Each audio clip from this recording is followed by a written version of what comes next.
आज बात करते हैं तौलिए की बुनाइयों की।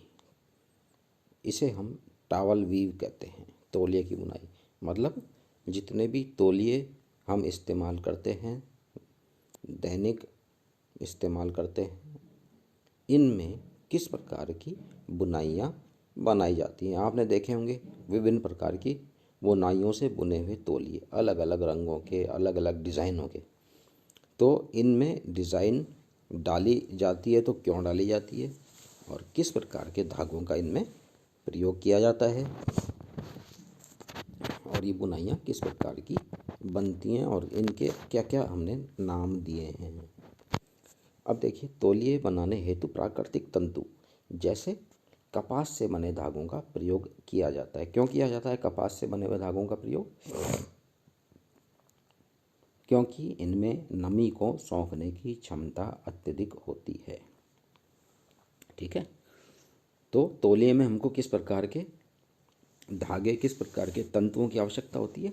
ऐसे तंतुओं की आवश्यकता होती है जो नमी को ज़्यादा, अधिक से अधिक सोखे। दूसरी बात, नमी को सोखने के साथ साथ ये सॉफ्ट भी होने चाहिए। सॉफ्ट, कौन से रेशे सॉफ्ट होंगे? जो पतले होंगे, फाइन होंगे, सूक्ष्म होंगे। तो सूक्ष्म रेशों से बने हुए धागों और धागे, कैसे धागे बनेंगे? इनके लिए स्पेशल धागे बनेंगे। कैसे बनेंगे? उन धागों में ऐंठन की मात्रा कम रखी जाएगी। ऐंठन अधिक होगी तो धागा हार्ड हो जाएगा, कड़ा हो जाएगा। तो कड़ा होगा तो शरीर पे चुभेगा। ठीक है, तो किस प्रकार के धागों का इस्तेमाल हुआ है? जिनमें हमने जानबूझ के कम ऐंठन डाली हुई है। ठीक है, अच्छा, प्राकृतिक तंतु तो कपास हो गया, और कपास धीरे धीरे कम होती जा रही है। कपास की उपलब्धता धीरे धीरे कम होती जा रही है। कम क्यों हो रही है? तो कपास की खेती कम होती जा रही है। खेत कम होते जा रहे हैं, और खेत कम होते जा रहे हैं तो खेती की मात्रा भी कम होती जा रही है।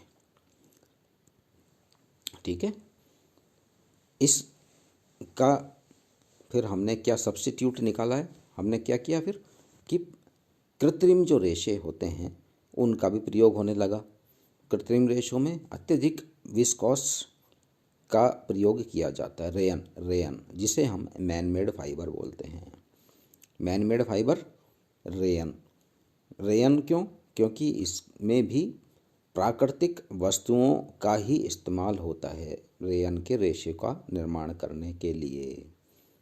तो इसमें हम टॉवल बुनाइयाँ जितनी भी हैं उनमें हम या तो कपास के रेशे से बना धागा इस्तेमाल करेंगे या फिर रेयन से बना हुआ धागा इस्तेमाल करेंगे, क्योंकि इनमें दोनों ही में नमी को सोखने की क्षमता अत्यधिक होती है। ये धागे हम कौन से लेंगे? जिनमें कम से कम ऐंठन होगी, जिससे तौलिए मुलायम बनेंगे और शरीर को पहुँचते हुए चुभेंगे नहीं और नमी का पूरी तरह से सोखेंगे। ठीक है, अब देखिए हमने किस प्रकार की इसमें बुनाइयाँ बनाई हैं। पहली बुनाई है हनी कॉम्ब बुनाई। हनी कॉम्ब बुनाई देखिए, अब आप इसको हमने बनाया 8x8 के ऊपर, 8x8 की साइज़ के ऊपर हमने हनी कॉम्ब बुनाई को बनाया है।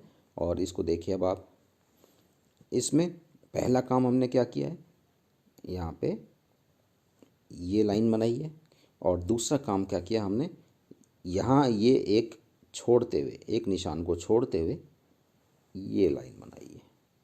ठीक है, अब कैसे भर दिया इसको? बाकी यहाँ ये खाली छोड़ते हुए ये वाले हिस्से, जो पहले जो हमने बेस लाइन इसमें दो बनाई थी डायगोनली, इन दोनों में के पास वाले खाने हमने ये वाले, यहाँ देखो मैंने निशान लगाए हैं, ये वाले खाने खाली छोड़ते हुए हमने क्या किया है, ये यहाँ पे हमने इसको भर दिया है। इसी प्रकार इधर भी देखो आप, ये खाली छोड़ते हुए हमने इसको ऐसे भरा है इसको। ठीक है। तो इस प्रकार से हनी कॉम्ब बुनाई को हम बनाते हैं। हनी कॉम्ब बुनाई को हम इस प्रकार से बनाते हैं। इसमें ये देखो, ये फ्लोट्स हो गए, ये ताने के धागों के फ्लोट्स हो गए, ये ताने के धागों के ये फ्लोट्स हो गए। फ्लोट का मतलब कि सॉफ्ट होगा, मुलायम होगा और नमी को आराम से सोख लेगा। समझ में आई किस प्रकार से हमने ये बुनाई बनाई है। अब देखिए बाब, दूसरी, ये पहली हमने बुनाई टॉवल वीव तौलिए की बुनाई देखी, जिसे हनी कॉम्ब बुनाई कहा जाता है। दूसरी देखिए, दूसरी का नाम हमने दिया है हका बैक। हका बैक बुनाई, ये भी तौलिए की बुनाई है। और इसको किस प्रकार से बनाया गया है देखिए बाब, 10x6 की हमने कोई साइज ली, ठीक है। इसके हमने 4 हिस्से कर दिए, दिख रहा है आपको, ये हमने इसके 4 हिस्से किए। 2 हिस्सों में हमने क्या किया है देखो, ये साधारण बुनाई से इनको भर दिया। एक 1 अप 1 डाउन 1 अप 1 डाउन, दिखाई दे रहा है, ये साधारण बुनाई, ये साधारण बुनाई से इसको भर दिया। दूसरा हिस्सा ये वाला हमने साधारण बुनाई से भर दिया, और बचे हुए जो हिस्से हैं उसमें हमने ये फ्लोट बना दिए, दिखाई दे रहा है ये।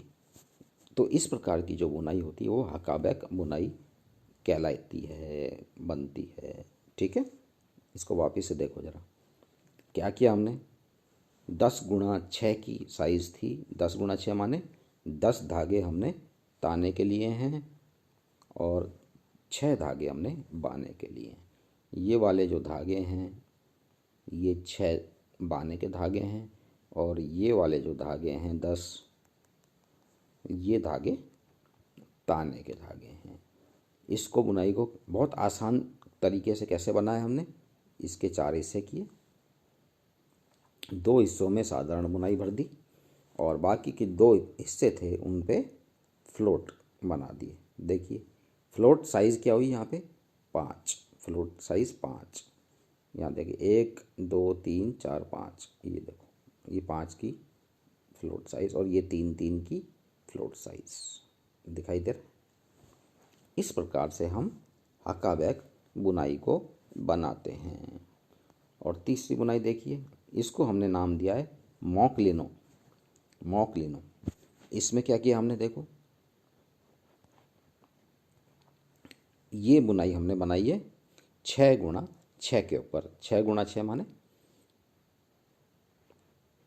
6 धागे बाने के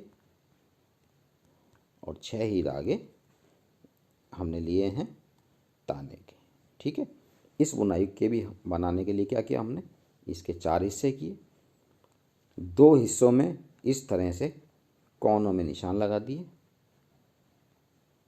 और 2 हिस्सों में हमने इस प्रकार से ये फ्लोट बनाया। देख रहे हो, बहुत आसान तरीका है इसको बनाने का। क्या किया है हमने, 6x6 के ऊपर हमने ये बनाया है, और इसके हमने 4 हिस्से किए हैं। 4 हिस्सों में 2 हिस्सों में हमने इस प्रकार के 4-4 निशान लगा दिए, ताकि ये मजबूती प्रदान कर सकें वस्त्र को, और 2 हिस्सों में हमने फ्लोट बनाए हैं, इस तरह के फ्लोट्स।